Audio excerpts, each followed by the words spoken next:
नमस्कार अनि जोजलपा नेपाल भाषा एकेडेमीका निमित्त अनक मिडियाको प्रस्तुति र कीर्तिपुर नगरपालिकाद्वारा निर्मित रेडियो शिक्षा कार्यक्रमबाट म हरिबहादुर थापा यहाँहरूलाई हार्दिक स्वागत अभिवादन गर्दछु। कीर्तिपुर नगरपालिका वडा नम्बर 6 स्थित आदिनाथ माध्यमिक विद्यालयको म गणित शिक्षक। आज म कक्षा 10 को अनिवार्य गणित विषय लिएर यहाँहरू समक्ष उपस्थित भएको छ। आज हामी त्रिभुज र चतुर्भुज एकाइ अन्तर्गत केही छोटा प्रश्नहरूको सम्बन्धमा छलफल गर्नेछौँ। यसका निम्ति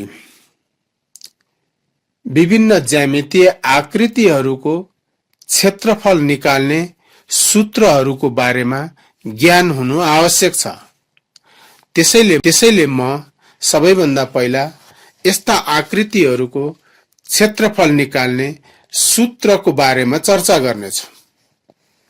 भाइ बहिनीहरू पनि कलम र कापी सहित यो कार्यक्रममा सँगै रहनको निमित्त म अनुरोध गर्दछु। सुरु गरौं त्रिभुजको क्षेत्रफलबाट। त्रिभुजको क्षेत्रफल निकाल्नको निमित्त हाफ बेस इन्टु हाइट सूत्रको प्रयोग गरिन्छ। त्यसैगरी वर्गको क्षेत्रफल निकाल्नु पर्यो भने यल स्क्वायर, जहाँ यल भन्नाले वर्गको भुजालाई बुझिन्छ, यो सूत्रको प्रयोग गर्न सकिन्छ भने त्यसैगरी वर्गको क्षेत्रफल निकाल्न अर्को हाफ डी स्क्वायर भन्ने सूत्र पनि प्रयोग गर्न सकिन्छ, जसमा डी भन्नाले वर्ग स्क्वायरको डायगोनल अर्थात विकर्णलाई बुझिन्छ। तेस्रोमा आयत अर्थात रेक्टेंगलको एरिया निकाल्नु पर्यो भने area equal to length times breadth सूत्र प्रयोग हुन्छ। नम्बर 4 समानान्तर चतुर्भुज अर्थात प्यारालेलोग्रामको एरिया बेस इन्टु हाइट सूत्रको प्रयोग हुन्छ। नम्बर 5 मा समबाहु चतुर्भुज अर्थात रोम्बस, यसको एरिया निकाल्नको निमित्त हाफ d1 इन्टु d2 सूत्र प्रयोग गरिन्छ, जसमा d1 र d2 ले यसका दुईवटा विकर्णहरूलाई जनाउँदछ। नम्बर 6 समलम्ब चतुर्भुज ट्रेपेजियम, यसको एरिया निकाल्नको निमित्त half H times b1 plus b2 सूत्र प्रयोग गर्दछौं, जहाँ b1 र b2 भन्नाले यसका समानान्तर भुजाहरूलाई बुझिन्छ भने एच भनेको तीनै समानान्तर भुजाहरू बीचको उचाइ हो। नम्बर 7 चंगा अर्थात काइटको एरिया निकाल्नु पर्यो भने हाफ d1 इन्टु d2 सूत्र नै प्रयोग हुन्छ।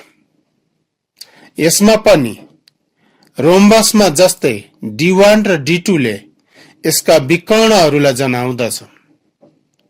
र नम्बर 8 मा चतुर्भुजको क्षेत्रफल अर्थात क्वाड्रिलेटरलको एरिया निकाल्नु पर्यो भने half d times p1 plus p2 सूत्र प्रयोग गरिन्छ, जहाँ p1 र p2 जहाँ d भन्नाले चतुर्भुजको एउटा विकर्णलाई बुझिन्छ भने p1 र p2 भन्नाले यो विकर्णमा यसका विपरीत शीर्षबिन्दुहरूबाट खिचिएका लम्बहरूको नाप भन्ने बुझिन्छ। यसलाई area equal to half d times h1 plus h2 सूत्र पनि प्रयोग गर्न सकिन्छ। यसमा पनि d भन्नाले चतुर्भुजको विकर्ण र h1 र h2 भनेको सो विकर्णमा विपरीत शीर्षबिन्दुबाट खिचिएका उचाइहरू भन्ने बुझ्नु पर्दछ। यी त भए केही ज्यामितीय आकृतिहरूको क्षेत्रफल निकाल्ने सूत्रहरूको बारेमा जानकारी। यसै गरी हामीलाई यो एकाइबाट सोधिने छोटा प्रकृतिका प्रश्नहरू समाधान गर्नको निमित्त थप केही साध्यहरूको ज्ञान हुनु आवश्यक पर्दछ। त्यसैले यहाँ हामी जानकारीका निमित्त केही साध्यहरूका कथन चर्चा गर्नेछौँ। पहिलो साध्य, एउटै आधार र उही समानान्तर रेखाहरू बीचमा रहेका समानान्तर चतुर्भुजहरूको क्षेत्रफल बराबर हुन्छ। यस्तो कथनको बारेमा जानकारी भयो भने छोटा प्रश्नहरू समाधान गर्नलाई सजिलो हुन्छ। त्यसै गरी अर्को साध्यले भनेको कथन, एउटै आधार र उही समानान्तर रेखाहरू बीच रहेका त्रिभुज र समानान्तर चतुर्भुजहरू छन् भने त्रिभुजको क्षेत्रफल समानान्तर चतुर्भुजको क्षेत्रफलको आधा हुन्छ, अथवा समानान्तर चतुर्भुजको क्षेत्रफल त्रिभुजको क्षेत्रफलको 2 गुणा हुन्छ। त्यस्तै एउटै आधार र उही समानान्तर रेखाहरू बीच रहेका त्रिभुजहरूको क्षेत्रफल बराबर हुन्छ। यसै गरी एउटा समानान्तर चतुर्भुज छ र यसको भित्र एउटा विकर्ण खिचिएको छ भने विकर्णले समानान्तर चतुर्भुजलाई दुईवटा त्रिभुजहरूमा विभाजन गर्दछ र यसरी विभाजन भएका त्रिभुजहरूको क्षेत्रफल बराबर हुन्छ भन्ने जानकारी भयो भने छोटा प्रश्नहरूमा यो साध्य पनि अथवा यो सैद्धान्तिक ज्ञान पनि सहयोगी हुनेछ। त्यस्तै एउटा त्रिभुजमा कुनै भुजाको मध्यबिन्दु र त्यसको सम्मुख शीर्षबिन्दुलाई जोडियो भने यसरी जोडिएको रेखाखण्डलाई मध्यिका भनिन्छ र यो मध्यिकाले त्रिभुजलाई 2 बराबर क्षेत्रफल भएका त्रिभुजहरूमा विभाजन गर्दछ। यो पनि अर्को महत्त्वपूर्ण सैद्धान्तिक जानकारी विद्यार्थीहरूमा रहनु आवश्यक छ। यसले पनि यसैमा सोधिने छोटा प्रश्नहरू समाधान गर्न सहयोग पुर्याउँछ। यसरी हामीले यो एकाइ अन्तर्गत छोटा प्रश्नहरू समाधान गर्नको निमित्त आवश्यक पर्ने केही साध्यहरूको सैद्धान्तिक ज्ञान, सैद्धान्तिक कथन र यससँग सम्बन्धित केही ज्यामितीय आकृतिहरूको क्षेत्रफल निकाल्ने सूत्रको बारेमा चर्चा गरिसकेपछि अब हामी लागौं यस्ता केही ज्यामितीय आकृतिहरूको क्षेत्रफल निकाल्ने बारेमा। जस्तो एउटा प्रश्न छ, एउटा चतुर्भुज दिएको छ, यसको एउटा विकर्ण 12 सेन्टिमिटर छ। यो विकर्णमा विपरीत शीर्षबिन्दुहरूबाट खिचिएका लम्बहरू क्रमशः 9 सेन्टिमिटर र 4 सेन्टिमिटरका छन्। अब चतुर्भुजको क्षेत्रफल कति हुन्छ? लागौ यो प्रश्नको समाधानतिर। यहाँ प्रश्नले भनिए अनुसार दिइएको ज्यामितीय आकृति भनेको चतुर्भुज हो र यसको एउटा विकर्ण अर्थात डी को नाप 12 सेन्टिमिटर छ र यसमा सम्मुख शीर्षबिन्दुहरूबाट खिचिएका लम्बहरू P1 र P2 क्रमशः 9 सेन्टिमिटर र 4 सेन्टिमिटर छन्। अब यसको क्षेत्रफल निकाल्नको निमित्त half D times P1 plus P2 अथवा half D times H1 plus H2 सूत्रको प्रयोग गरौं। यसमा हाफ जस्ताको त्यस्तै रहने भयो। D को मान राख्दा 12 सेन्टिमिटर अर्थात 12 मात्र लेख्न सकिन्छ टाइम्स P1 को मान 9 सेन्टिमिटर अर्थात सिम्पली 9 प्लस P2 4 सेन्टिमिटर अथवा यो पनि 4 मात्र लेख्न सकिन्छ। यति लेखिसकेपछि अब हामी यसलाई सरल गर्नतिर लागौं। सरलको नियम अनुसार सबैभन्दा पहिला ब्राकेट छ भने ब्राकेट हटाउनेतिर लाग्नुपर्छ। त्यसैले हाफ टाइम्स 12 लाई जस्ताको त्यस्तै राखौं र 9 र 4 लाई जोडेर ब्राकेट हटाइदेऊ। यसो गर्दा यो 13 हुन्छ।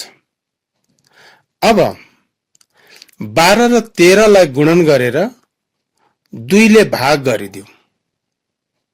क्याल्कुलेटरको प्रयोग गरेर यो सजिलै गर्न सकिन्छ। यसको मान 78 आउँछ। क्षेत्रफल भएको हुनाले दिएका नापहरू सेन्टिमिटरमा भएको हुनाले यो अब स्क्वायर सेन्टिमिटरमा लेख्नुपर्छ। त्यसैले चतुर्भुजको क्षेत्रफल बराबर 78 स्क्वायर सेन्टिमिटर हुने भयो। यो त एउटा समाधान भयो। यसैगरी अब म एउटा प्रश्न भाइ बहिनीहरूलाई दिन्छु र त्यो प्रश्नको भाइ बहिनीहरूले समाधान आफै पत्ता लगाउने छन् है त। ल प्रश्नलाई ध्यान दिएर सुनौ। यो पनि एउटा चतुर्भुज नै हो। यसमा विकर्ण 15 सेन्टिमिटर छ। यसमा सम्मुख शीर्षबिन्दुबाट खिचिएका लम्बहरू अर्थात P1 र P2 को मान 4 सेन्टिमिटर र 8 सेन्टिमिटर छ। अब अघिकै सूत्र प्रयोग गरेर यो चतुर्भुजको क्षेत्रफल निकाल्ने अभ्यास आफै गरौं। अब लागौं अर्को प्रश्नको समाधानतिर। एउटा समलम्ब चतुर्भुज दिइएको छ। समलम्ब चतुर्भुज भन्नाले यसमा 2 वटा भुजाहरू समानान्तर हुन्छन्। यहाँ यस्ता समानान्तर भुजाहरू अर्थात B1 र B2 को मान 10 सेन्टिमिटर र 14 सेन्टिमिटर दिइएको छ अनि यी 2 समानान्तर भुजाहरू बीचको उचाइ 8 सेन्टिमिटर दिइएको छ। अब यसको क्षेत्रफल कति होला?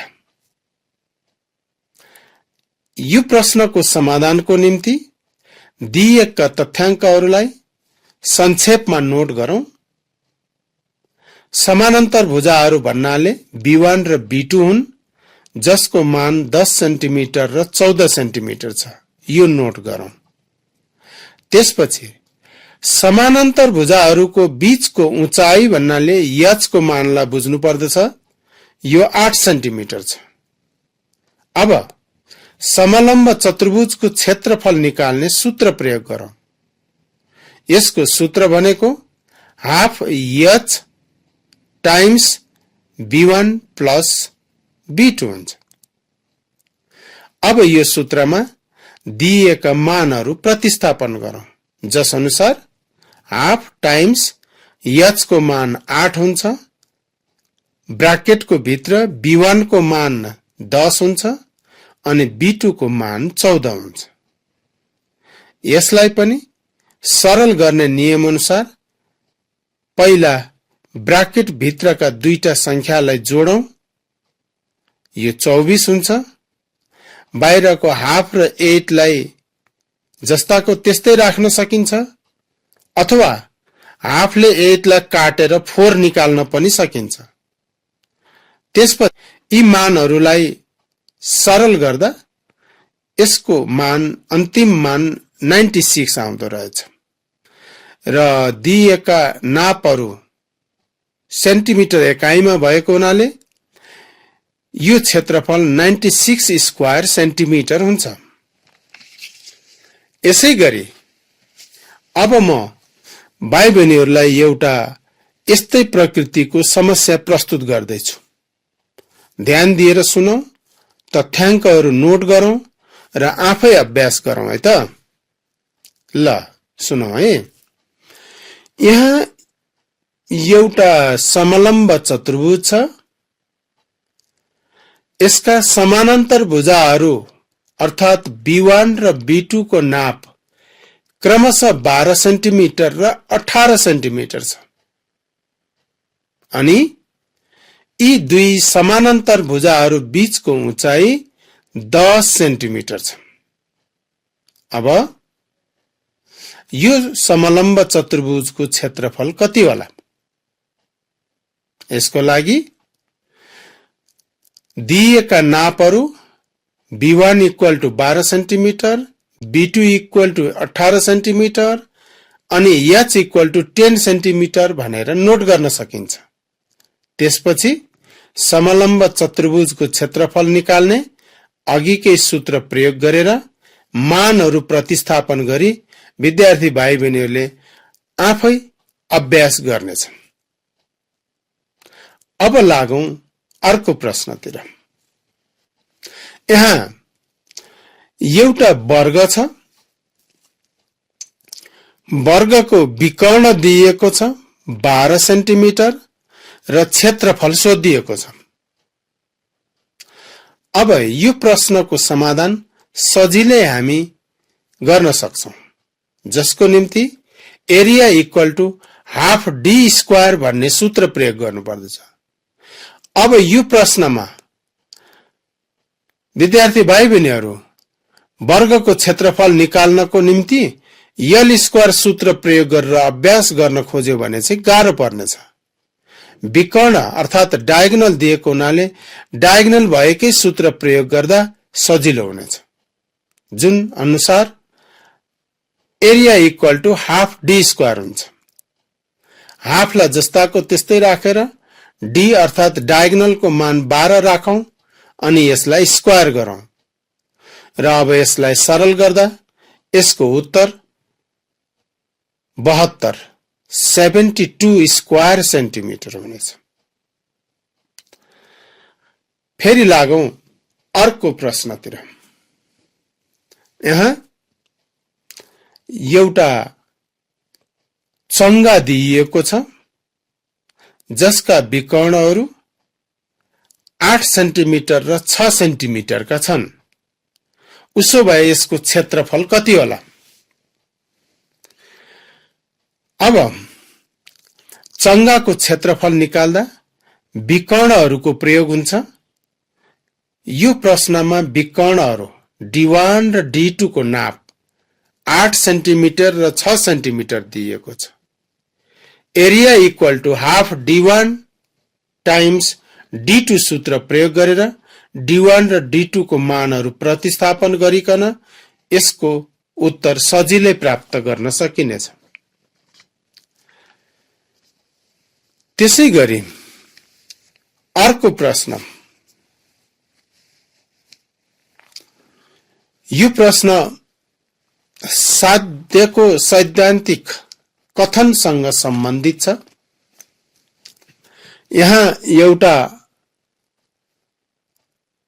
आधार BC छ र BC आधारसँग समानान्तर हुने अर्को रेखा AE छ अनि BC र यही समानान्तर रेखाहरूको बीचमा ABCD समानान्तर चतुर्भुज र FBCE अर्को समानान्तर चतुर्भुज छ। अब यी दुईवटा समानान्तर चतुर्भुजका क्षेत्रफलहरू बीचको सम्बन्ध के होला भनेर सोधियो। अब यसको समाधानको निम्ति हामीलाई सूत्र भन्दा पनि यस्ता समानान्तर चतुर्भुजहरूको सम्बन्ध लेख्नको निमित्त साध्य अर्थात् साध्यको कथन जानकारी भए पुग्दछ। हामीलाई थाहा छ एउटै आधार र उही समानान्तर रेखाहरूको बीचमा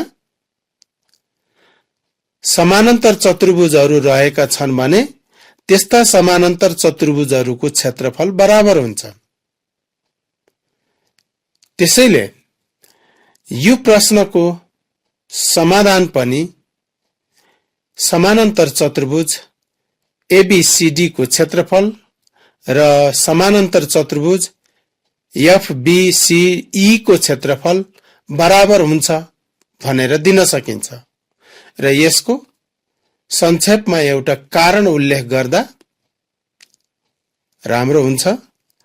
त्यो कारण भनेको किनकि एउटै आधार र उही समानान्तर रेखाहरूको बीचमा रहेका समानान्तर चतुर्भुजहरूको क्षेत्रफल बराबर हुन्छ भनेर लेख्न सकिन्छ। अब लागौं यही प्रश्नमा थोरै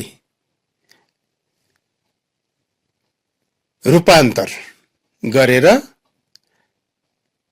यदि ABCD समानान्तर चतुर्भुजको क्षेत्रफल 25 वर्ग सेन्टिमिटरको छ भने FBCE समानान्तर चतुर्भुजको क्षेत्रफल कति हुन्छ भनेर पनि सोध्न सकिन्छ। अब यो प्रश्नको समाधान पनि उसै गरी निकाल्न सकिन्छ। हामीलाई अब थाहा भइसक्यो यस्ता दुईटा समानान्तर चतुर्भुजहरूको क्षेत्रफल बराबर हुँदो रहेछ। त्यसैले ABCD समानान्तर चतुर्भुजको क्षेत्रफल 25 वर्ग सेन्टिमिटर हो भने FBCE समानान्तर चतुर्भुजको क्षेत्रफल पनि 25 वर्ग सेन्टिमिटर नै हुन्छ। किनकि यी दुवै समानान्तर चतुर्भुजहरू एउटै आधार र उही समानान्तर रेखाहरूको बीचमा छन् भनेर कारण दिन सकिन्छ। अब फेरि लागौं अर्को प्रश्नतिर। प्रश्नमा अघि जस्तै एउटा आधार BC छ र BC आधारसँग समानान्तर हुने एउटा रेखा AD छ अनि BC र AD को बीचमा दुईवटा त्रिभुजहरू ABC र DBC रहेका छन्। अब यी त्रिभुजहरूको क्षेत्रफलको बीचको के सम्बन्ध होला? यस्तो प्रश्नको समाधानको निम्ति पनि अघि जस्तै सैद्धान्तिक ज्ञान साध्यको कथनको ज्ञान भयो भने पुगिहाल्छ। हामीले एउटा साध्य पढेका छौं, एउटै आधार र उही समानान्तर रेखाहरूको बीचमा रहेका त्रिभुजहरूको क्षेत्रफल बराबर हुन्छ। त्यसैले यहाँ त्रिभुज ABC र त्रिभुज DBC को क्षेत्रफल पनि बराबर हुन्छ। यसको साइडमा अघि भनिएको कथनलाई कारणको रूपमा उल्लेख गर्न सकिन्छ। यही प्रश्नलाई कहिलेकाहीँ एउटा त्रिभुजको क्षेत्रफल दिएर अर्को त्रिभुजको क्षेत्रफल सोध्न पनि सकिन्छ। जस्तै एउटै आधार BC र उही समानान्तर रेखाहरू BC र AD को बीचमा बनेका त्रिभुजहरू ABC र DBC मध्ये ABC को क्षेत्रफल 30 वर्ग सेन्टिमिटर छ भने डीबीसी को क्षेत्रफल कति हुन्छ भनेर प्रश्न सोध्न सकिन्छ र यो प्रश्नको समाधान सजिलै अघि जस्तै गरी दिन सकिन्छ। अब हामीलाई थाहा भइसक्यो यस्ता दुईटा त्रिभुजहरूको क्षेत्रफल बराबर हुँदो रहेछ। अब जब यस्ता दुईटा त्रिभुजहरूको क्षेत्रफल बराबर हुन्छ भने एउटा त्रिभुजको क्षेत्रफल 30 वर्ग सेन्टिमिटरको भइसकेपछि अर्को त्रिभुजको क्षेत्रफल पनि 30 वर्ग सेन्टिमिटर नै हुन्छ। त्यसैले त्रिभुज डीबीसी को क्षेत्रफल त्रिभुज एबीसी को क्षेत्रफलसँग बराबर हुन्छ जुन 30 वर्ग सेन्टिमिटर हो भनेर सजिलै यसको समाधान दिन सकिन्छ। अब अर्को प्रश्नतिर लागौं। यो प्रश्नमा एउटा आधार क्यूआर दिइएको छ र यो आधारसँग समानान्तर हुने गरी अर्को पीटी रेखा दिइएको छ। क्यूआर र पीटी को बीचमा पीक्यूआरएस समानान्तर चतुर्भुज र क्यूआरटी त्रिभुजहरू रहेका छन्। अब यी दुईवटा आकृतिहरू अर्थात समानान्तर चतुर्भुज पीक्यूआरएस र त्रिभुज क्यूआरटी को बीचमा के सम्बन्ध होला? यस्तो सम्बन्ध लेख्नको निम्ति पनि यसको साध्य हामीले चर्चा गरिसकेका छौं। त्यही साध्यको कथनको मात्र ज्ञान हुँदा यसको उत्तर सजिलै दिन सकिन्छ। हामीलाई साध्यले के सिकाइसकेको छ भने यदि एउटै आधार र उही समानान्तर रेखाहरूको बीचमा त्रिभुज र समानान्तर चतुर्भुजहरू रहेका छन् भने त्रिभुजको क्षेत्रफल समानान्तर चतुर्भुजको क्षेत्रफलको आधा हुन्छ। अर्थात समानान्तर चतुर्भुजको क्षेत्रफल त्रिभुजको क्षेत्रफलको आधा हुन्छ।